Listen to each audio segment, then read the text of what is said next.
You may hear about the Missouri Senate often, but do you ever wonder what's really going on behind the scenes?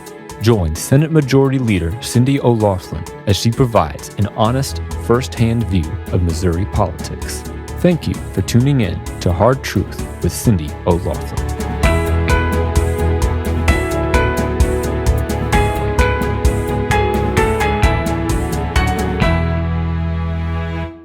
Good afternoon. This is Hard Truth with Cindy O'Laughlin. This is a podcast that I do weekly, trying to update people who may not be familiar with what is happening inside the Missouri Capitol, specifically in the Senate. So we have all kinds of legislation moving. We're coming to the end of session in just a few weeks. And generally, when you get to the end of session, the most important matters really take on additional weight because we know we have limited time. So one of those pieces of legislation is Senate Bill 727. It's an education bill. It passed through the Senate. The sponsor was Senator Andrew Koenig, and it is now on the House side of the building. The bill has really some good things in it for public schools. It adds additional $15 million for the small schools grant and other measures that will help financially support our public school system. In addition, it expands our education savings account program, which basically is a program funded by private donation and allows families whose children maybe are not thriving in the school that is within their zip code. It allows them to apply for a scholarship to send their child to a different school. That can be a Christian school, a charter school, or even another public school. Education is always a difficult topic. I think I've talked to you before about having been the education chair. I visited over 30 schools. There are good teachers, good administrators, good schools out there in the public system. But sometimes a student just cannot thrive in a particular atmosphere. And I believe that parents should have the ability to send their child to a different school where they actually can thrive and can become a productive member of society. Today I've invited Representative Phil Christofanelli, a state representative who is serving on the House side of the building. He has been a representative for 8 years. He is a big education advocate, and I wanted to welcome him to the podcast today and have him explain to you some of the steps that have to be taken for this bill to get to final passage and get to the governor's desk. So welcome, Representative Christofanelli, and if you would, give us an idea of what will need to happen on your end of the building to pass this bill. Yeah, I appreciate the opportunity to be with you and your audience, Senator, and appreciate all the work that you have done to help Missouri's kids get a better education. Before I go into the mechanics of the bill and what we have to do, I think it's important to recognize why we're doing this. Yes. And that is because we have a crisis of education in the state that I think a lot of people are maybe unaware of or don't appreciate the magnitude of.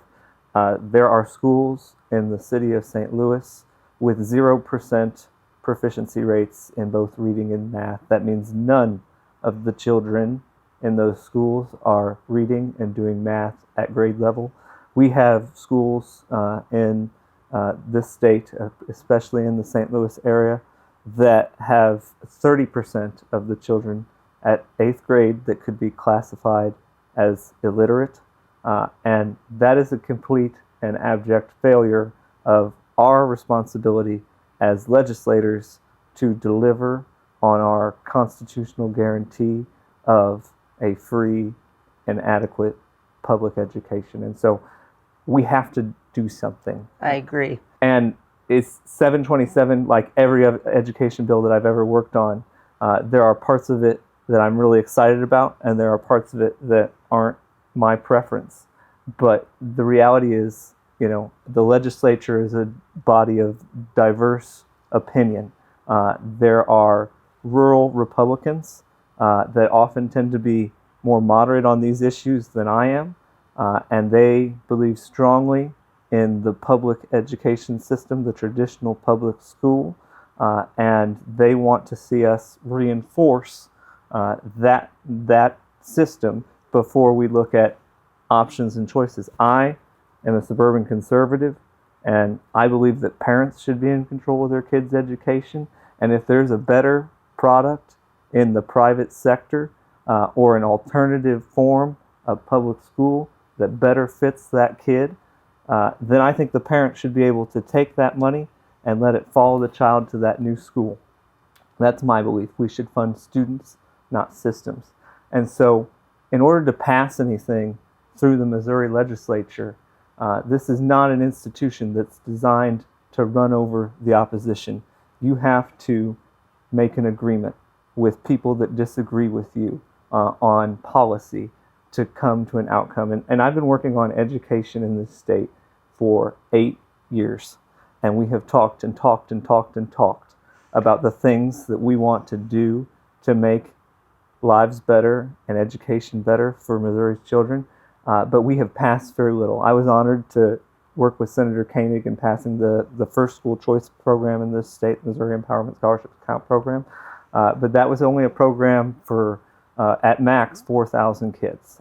And we have many more children in need of a better education in this state than 4,000. So with Senate Bill 727, we have done a lot of the things that our rural moderate colleagues would like to do to improve the public schools in their community, and we can talk about those things. But we have also substantively and historically expanded choice and opportunities for parents. One, by moving the Missouri Empowerment Scholarships Account Program from a $25 million program to a $75 million program, and letting that grow over time, taking it from just the urban areas of our state and making it a statewide program, increasing the eligibility so that a family of four making up to $166,000 has an opportunity to apply for these scholarships. We have provided the citizens of Boone County with a charter school option. So if 500 families in that district want to create a charter school and send their kids to an alternative public education, they have the freedom and choice to do that. We have substantively expand access to virtual education options in Senate Bill 727. But we have also done a lot of things that send more money and resources to improve teacher pay and reimburse schools for the costs of education at the traditional public school. And so right now that bill has come out of the Senate as a degree of compromise, and it now awaits consideration on the House floor. And so my responsibility is to find 81 other members that are willing to vote yes with me that we are going to finally stop talking about improving our kids' education and actually doing it. And so I think it's fair to say that we want to support both of those audiences. If you're a person who wants to send your child to a Christian school or another private school or a charter school or whatever, we want to support that. But we are not willing to accept continued failing outcomes that we are experiencing, as you pointed out, in places like St. Louis. And we're not enemies of public education. We need a good public education system. But we also need to allow parents to make that final decision for what is best for their student. That's right, Senator. And I believe that one of the best ways to hold public schools accountable is to allow these families that are dissatisfied with those schools to find another choice. Because if we can continue to send the same amount of money year after year after year to these public entities, that continue to fail to perform, they have no incentive to improve the outcomes. But if parents can leave and take those dollars with them, just like when you were running a business in the private sector, you're going to work harder to deliver a better product at a lower price. And I believe in our public schools and their ability to compete alongside the private sector to deliver those outcomes. I believe that's true too. And one of the things that we sometimes talk about is that teachers need to be paid more. We need to have a better environment in the classroom. And I just believe that if we allow kids to leave who do not do well in a certain atmosphere, that is bound to increase the ability to teach the other students who remain in the class. I mean, sometimes there are kids who just don't fit in, and they have another place that they could go where they would fit in.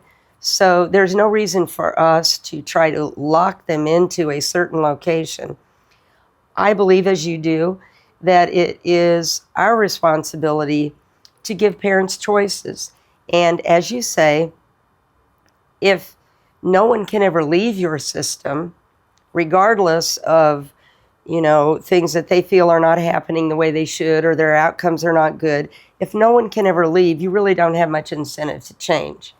So this is why we're offering this to the parents of Missouri children. We have worked long and hard, and as Representative Christofanelli says, he's worked on education for 8 years. I've been here 6 years, and it's always been my top priority. And I believe that we can support our traditional public school, but above all, we need to support the parents of the children to be sure that they are getting the best educational outcome that they can get.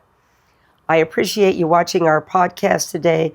I appreciate Representative Christofanelli being with me today, and I appreciate you taking the time to consider all of the work that is happening here in the Missouri Legislature. Thank you for watching Hard Truth with Cindy O'Laughlin.